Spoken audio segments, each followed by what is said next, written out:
Hello, c'est Adrien et bienvenue sur Home Studio Start. Tu te demandes peut-être comment passer de 10 vues à 1000, 10 000, voire 100 000 vues sur YouTube quand tu es musicien. Dans cette vidéo, je vais te révéler 5 astuces faciles à appliquer dès maintenant quand tu es un artiste méconnu sur YouTube. Je tiens à préciser que je ne suis pas expert ou star de YouTube. Comme tu le sais sans doute, j'ai cette chaîne Home Studio Start et cette chaîne enrichit chaque jour mon expérience et ma compréhension sur YouTube. Après, j'ai surtout eu la chance de travailler avec de nombreux artistes et d'apprendre ce qui fonctionne vraiment pour eux pour faire percer leur musique sur YouTube. Je prétends absolument pas tout savoir, loin de là, donc si tu as des conseils à apporter à cette vidéo ou des astuces à partager, l'espace commentaire est fait pour ça. Si tu veux vraiment percer sur YouTube en tant que musicien, tu dois comprendre une chose fondamentale, le fait vaut mieux que parfait. Publier du contenu régulièrement, même si ce n'est pas parfait, sera bien plus bénéfique sur le long terme que d'attendre que tout soit parfait avant de poster. Publier régulièrement, c'est la clé du succès sur YouTube. Quand tu publies souvent, tu restes visible et donc tu engages ton audience. Les algorithmes de YouTube favorisent les chaînes actives, alors plus tu postes et plus tu as de chances d'être recommandé à de nouveaux spectateurs. Imagine que chaque vidéo que tu publies, c'est comme une graine que tu vas planter. Plus tu vas planter de graines et plus tu vas avoir de chances de voir pousser des fleurs, donc avoir plus de vues et plus d'abonnés. Engage-toi à suivre un rythme régulier, même si ta vidéo n'est pas parfaite. L'important, encore une fois, c'est de publier pour te faire la main. Attention, je suis pas en train de te dire de bâcler ton travail pour le sortir rapidement, c'est pas l'idée. Mais juste de ne pas forcément viser une perfection utopique qui n'arrivera probablement jamais. Le but, c'est d'apporter de la valeur à ton audience. Ici, on parle de divertissement artistique. C'est à toi de voir combien de temps il te faut pour tenir tes engagements. Ça peut être une vidéo par semaine, une vidéo toutes les 2 semaines, voire une fois par mois. L'important, c'est de rester régulier. C'est un peu comme en sport. Si tu veux des abdos, ils vont pas apparaître comme ça du jour au lendemain, mais plutôt grâce à un travail régulier. Si tu les travailles jour après jour, au bout de 1 mois, 2 mois, 6 mois, tu verras forcément des résultats de plus en plus encourageants. Attendre que tout soit parfait avant de publier peut te faire perdre énormément de temps et d'opportunités. YouTube, c'est une plateforme qui valorise autant la quantité que la qualité. Si tu attends que chaque vidéo soit parfaite, tu publieras presque jamais. Et sans publication, pas de vues, pas d'abonnés, pas de progression. Concentre-toi sur l'amélioration continue. Chaque vidéo publiée, c'est une opportunité d'apprendre et de s'améliorer pour la suivante. Dis-toi que chaque vidéo que tu crées doit être meilleure de 1% par rapport à la précédente. Améliore un titre, une couleur, la miniature, peu importe. Juste 1% en plus par rapport à la précédente. Et je te garantis que tu verras une belle progression. C'est tout à fait normal que tes vidéos ne soient pas aussi bonnes que celles que tu feras plus tard. C'est un processus d'apprentissage et c'est justement en faisant des erreurs que tu vas t'améliorer. Alors ça peut être frustrant, j'en ai conscience, mais il faut justement voir ça comme une opportunité. Tu peux utiliser cette période à ton avantage pour expérimenter et trouver ton style. Si tu fais pas beaucoup de vues au début, ça permet de t'améliorer sans pression. C'est tout bénef. Et pour gérer tout ça, avoir un planning de publication t'aidera à rester motivé et organisé dans ton travail. Planifier à l'avance, ça va te permettre d'éviter le stress de la dernière minute et d'avoir toujours quelque chose à publier. Et c'est aussi très important de se fixer des objectifs atteignables. C'est ça qui va maintenir ta motivation et ta discipline. Et d'ailleurs, en parlant de motivation, j'ai un super challenge à te proposer pour passer à l'action dès maintenant, mais je garde ça pour la fin de la vidéo. Maintenant que tu sais pourquoi il est important de publier régulièrement, on va passer à un autre élément indispensable pour réussir sur YouTube, l'optimisation de tes titres et de tes miniatures. Les titres et les miniatures, c'est un peu comme la vitrine de ta vidéo. C'est ce que les gens voient en premier quand ils défilent sur YouTube. Si ton titre et ta miniature ne sont pas attrayants, les gens ne cliqueront pas dessus, même si ton contenu est excellent. Pense à ton titre et à ta miniature comme une couverture de livre. Ils doivent vraiment donner envie de cliquer et de découvrir ce qui se cache à l'intérieur. Utilise des mots-clés pertinents dans tes titres. Les mots-clés, c'est les termes que ton audience va taper dans la barre de recherche sur YouTube. Par exemple, si tu fais une vidéo sur ta nouvelle chanson qui s'appelle J'irai cueillir des tulipes jaunes, pourquoi pas?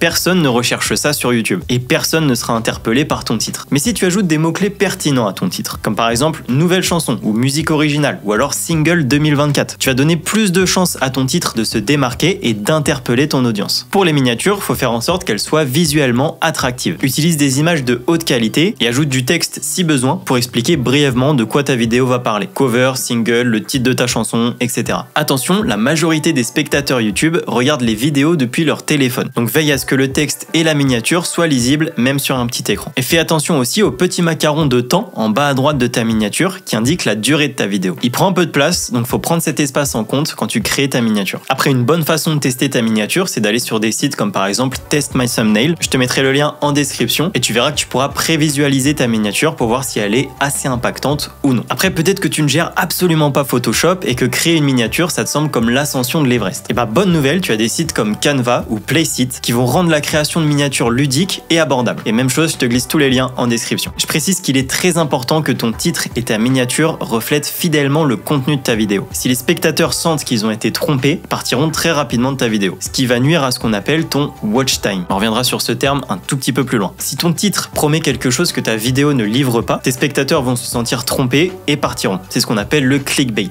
l'appât à clic, et c'est très mal vu sur YouTube. Donc assure-toi que ton titre, ta miniature et ton contenu racontent la même histoire. Par exemple, si ta miniature te montre en train de jouer de la guitare, il faut que ta vidéo te montre bien en train de jouer de la guitare. La cohérence va créer une expérience agréable pour les spectateurs et va les encourager à rester plus longtemps sur ta vidéo. Si jamais tu trompes ton audience avec un titre et une miniature nouveau cover Harry Style et qu'on se rend compte au bout de 3 secondes de vidéo que c'est toi en train de chanter J'irai cueillir des tulipes jaunes, je suis sûr que 95% des spectateurs auront quitté au bout de 4 secondes. Et ton watch time va en prendre un gros coup. Le watch time donc c'est le temps de visionnage de ta vidéo. C'est un autre facteur indispensable pour le succès de tes vidéos. Plus les spectateurs restent longtemps sur ta vidéo et plus YouTube la référencera. Comme tu le sais, YouTube fonctionne avec de la publicité. Donc il veut que les spectateurs restent sur la plateforme le plus longtemps possible pour consommer le plus de publicité possible. Si ta vidéo ne retient pas les spectateurs, c'est une perte d'argent sur YouTube et donc YouTube ne la mettra jamais en avant. Alors, t'as de la chance, le watch time des vidéos musicales, il est souvent beaucoup plus court que les vidéos éducatives ou informatives. Et c'est tout à fait normal. Les spectateurs viennent souvent pour écouter une chanson, pas pour regarder une longue explication. C'est ultra important de maximiser ce temps de visionnage que tu obtiens. Pour le maximiser, justement, je t'invite à faire des intros et des outros très courtes, 2 à 5 secondes maximum. Concentre-toi sur la qualité de ta performance et pense à ajouter quelques éléments visuels intéressants pour maintenir l'attention. Ça peut être des angles de caméra différents, des animations, tout ce qui va la rendre plus dynamique. Tu l'auras compris, les 3 piliers du succès sur YouTube sont ton titre, ta miniature et ton watch time. Tu peux mesurer les résultats de ton titre et de ta miniature grâce au taux de clic, le CTR, que YouTube te donnera dans les analytiques de ta vidéo. C'est un indicateur ultra important de la performance de tes titres et miniatures. Si beaucoup de gens cliquent sur ta vidéo, c'est que ton titre et ta miniature sont attirants. Faut savoir qu'un bon taux de clic, c'est plus ou moins 5%. Si c'est en dessous, faut que tu revoies tes titres ou tes miniatures. Après, le mieux, c'est quand même de viser au-dessus des 8%. Pour ça, tu peux expérimenter avec différents styles de titres et de miniatures pour voir ce qui fonctionne le mieux. Utilise encore une fois les analytiques de YouTube pour identifier ton CTR et adapter ta stratégie en conséquence. Si tu remarques que certaines couleurs ou un certain type de texte attirent plus de clics, utilise-les plus souvent. Pour le watch time, même chose, c'est une donnée que tu retrouveras aussi dans les analytiques de YouTube. C'est un graphique qui va te montrer à quel moment les spectateurs sont partis de ta vidéo. Donc revisionne ta vidéo et regarde pourquoi tu as perdu des spectateurs à ce moment-là. Et ne refais pas la même erreur pour ta prochaine vidéo.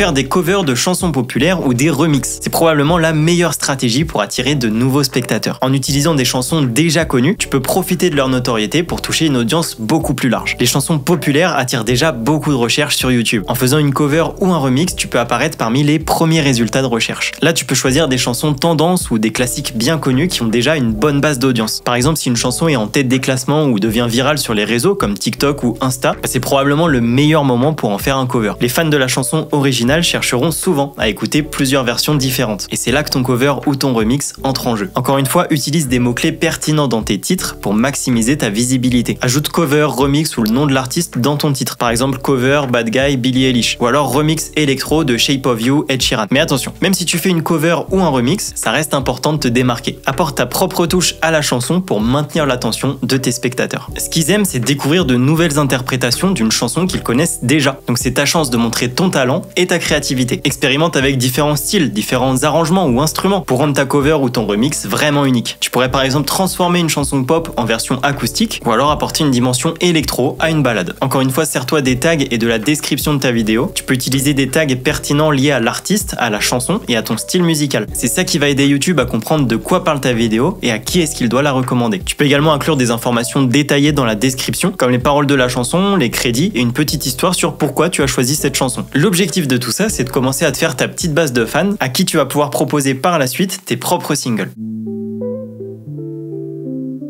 L'engagement avec ton audience est indispensable pour créer une communauté fidèle. Répondre aux commentaires, poser des questions et interagir avec tes spectateurs montre que tu tiens à ta communauté. Et une relation personnelle avec ton audience peut transformer des spectateurs occasionnels en fans dévoués. N'hésite pas à partager des anecdotes personnelles ou à montrer les coulisses de tes enregistrements. C'est toujours sympa de voir les faces cachées de la création de contenu. N'hésite pas également à utiliser les réseaux sociaux à ton avantage. Ce sont des outils puissants et souvent négligés pour augmenter la visibilité de ta musique. Et en partageant tes vidéos sur différentes plateformes, tu peux toucher un public encore plus large. Utilise Instagram et TikTok pour promouvoir tes vidéos. Partage des extraits, des teasers et des liens vers tes vidéos YouTube pour rediriger ton audience. Et utilise encore et toujours des hashtags pertinents pour augmenter ta visibilité. Offrir du contenu exclusif sur les réseaux sociaux peut attirer encore plus de spectateurs vers ta chaîne YouTube. Les gens aiment voir du contenu qu'ils ne peuvent pas trouver ailleurs. Donc une bonne stratégie pourrait être de publier des extraits d'une nouvelle chanson, des performances en direct ou des sessions jam uniquement sur les réseaux sociaux pour générer plus de trafic vers ta chaîne YouTube. Et bien sûr, tu peux penser aux collaborations. Elles peuvent t'aider à toucher un nouveau public et à considérablement augmenter ton nombre de vues. Travailler avec d'autres créateurs ou d'autres artistes, c'est apporter une nouvelle dimension à ton contenu en plus d'enrichir ton expérience de créateur. Collabore avec des musiciens, des producteurs ou des influenceurs et ensemble, vous allez créer des vidéos et partager vos audiences respectives pour maximiser l'impact. Je t'invite à aller faire un tour dans les forums de Zikinf pour trouver des artistes avec qui collaborer. Et d'ailleurs, petite anecdote, c'est sur Zikinf que j'avais rencontré Denis, dont je t'avais proposé l'interview exclusive dans une vidéo précédente. Organise des événements en direct, comme des lives, qui vont te permettre d'interagir en temps réel avec ton audience. Ça renforce la connexion et ça augmente l'engagement. Il y a aussi plein d'autres idées de live. Organise des sessions de questions-réponses en direct, des concerts virtuels ou des ateliers musique, et tu peux bien sûr utiliser ces événements pour promouvoir tes nouvelles vidéos ou tes nouvelles chansons. Alors, dans un instant, je vais te parler de ce fameux challenge de 30 jours pour passer à l'action dès maintenant, mais juste avant, je te parle de la dernière astuce.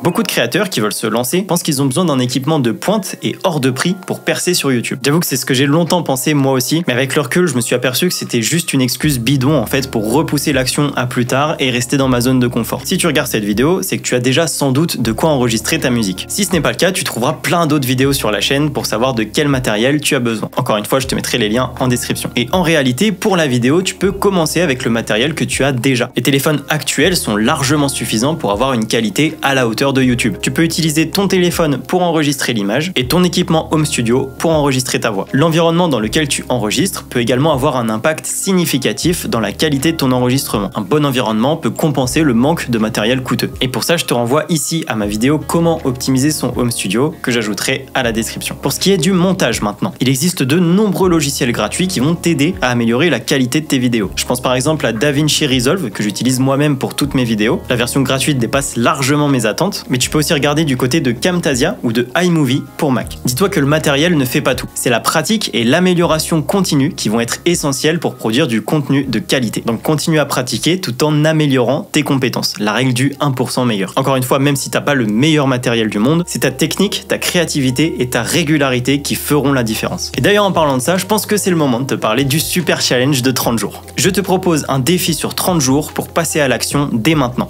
Je te laisse faire une capture d'écran. Tout au long du défi, tu vas devoir gérer tous les aspects de la création de contenu pour YouTube, de l'idée initiale jusqu'à la publication de ta vidéo. Le but de ce défi, c'est d'avoir 2 vidéos cover ou remix publiées à la fin des 30 jours, plus d'avoir ton planning éditorial pour le mois d'après. Tu peux bien sûr l'adapter selon tes envies pour publier 4 vidéos par mois ou plus si tu t'en sens capable. Je t'invite à partager ta progression et tes résultats en commentaire et souviens-toi que fait vaut mieux que parfait. Si tu as des questions ou si tu veux d'autres vidéos de ce genre, comment faire une miniature pour ses remixes, comment faire le montage de son cover, l'espace commentaire est fait pour ça. Bonne chance pour le défi de 30 jours. Moi je te dis à la semaine prochaine. Ciao.